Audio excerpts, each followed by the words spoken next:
Are you tired of high-pressure tactics?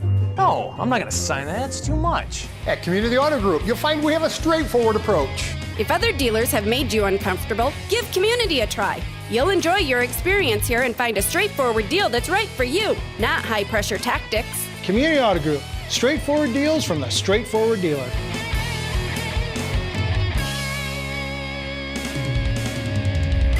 Item 8 is the physical plant and equipment levy resolution ordering the election of the question. That is in the red folder. Yep.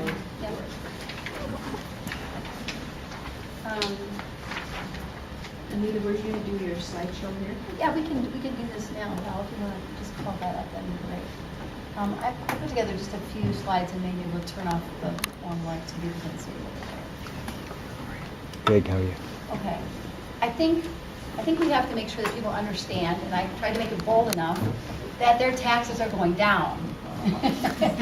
But it's important that they know what is the impact on my taxes with a voter-approved PPEL and the instructional support levy. And I apologize for the ISL. So we revised based on what happened in the legislature. The revised 2013-14 tax rate becomes $11.04 per thousand valuation.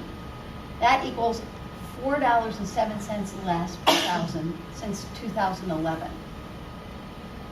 Okay? Now, and it's also the lowest in 40 years.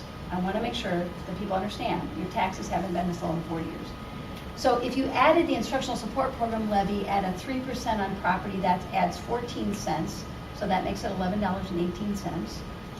If you added the physical plant and equipment levy at 67 cents per thousand, and you didn't do the ISL, that's $11.71. That's still lower. Both of those are still quite a bit lower than where we have been.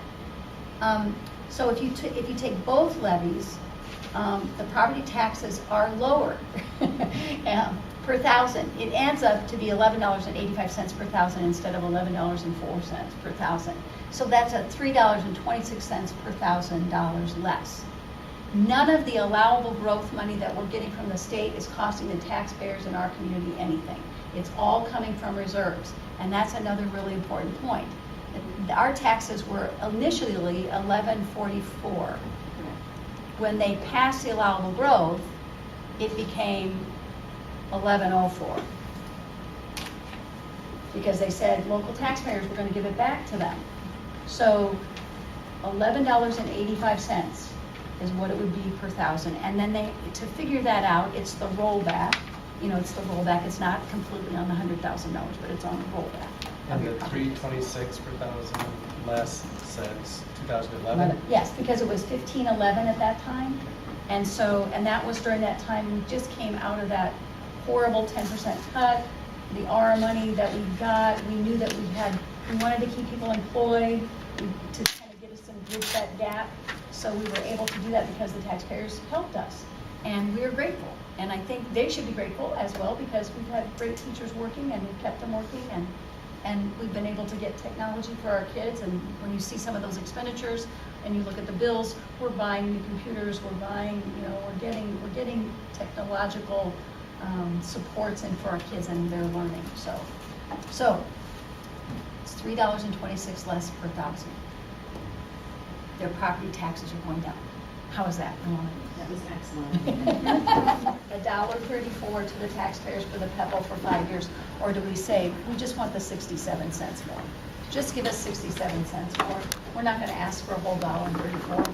It's for 5 years. So that's what this resolution will be about. Questions or comments? With that, we entertain a motion. Through the declared resolution adopted as follows, the resolution ordering the election on the question of levying a voter-approved physical plant and equipment property tax. Whereas this board has determined that an election should be called on the question of levying a voter-approved physical plant and equipment property tax.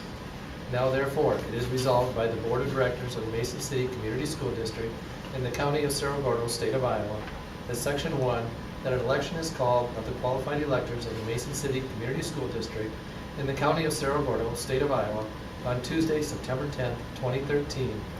The following proposition is approved, and the Secretary is authorized and directed to submit and file the proposition for the ballot with the Cerro Gordo County Commissioner of Elections no later than 5:00 p.m. on the day on which the nomination papers must be filed with the county auditor for the regularly scheduled school election.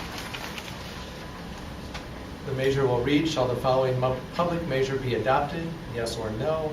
Shall the Board of Directors of the Mason City Community School District in the County of Cerro Gordo, State of Iowa, for the purpose of purchasing and improving grounds, constructing schoolhouses or buildings, and opening roads to schoolhouses or buildings, purchasing of buildings, purchase, lease, or lease purchase of technology and equipment, paying debts contracted for the erection of construction of schoolhouses or buildings, not including interest on bonds, procuring or acquisition of libraries, repairing, remodeling, reconstructing, improving, or expanding the schoolhouses or buildings and additions to the existing schoolhouses, expenditures for energy savings, renting facilities under Chapter 28E, purchasing transportation equipment for transporting students, lease purchase option agreements for the school buildings or equipment, purchasing equipment authorized by law or for any purpose or purposes now or hereafter authorized by law, be authorized for a period of 5 years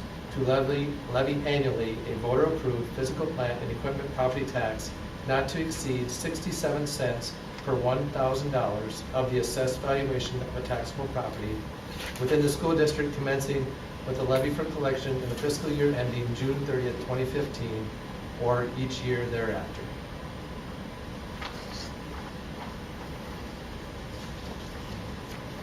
We have a motion. Is there a second? Second. Discussion or questions? If not, all in favor say aye. Do we have a roll call? Roll call. Aye. Aye. Aye. Aye. Aye. Motion carries.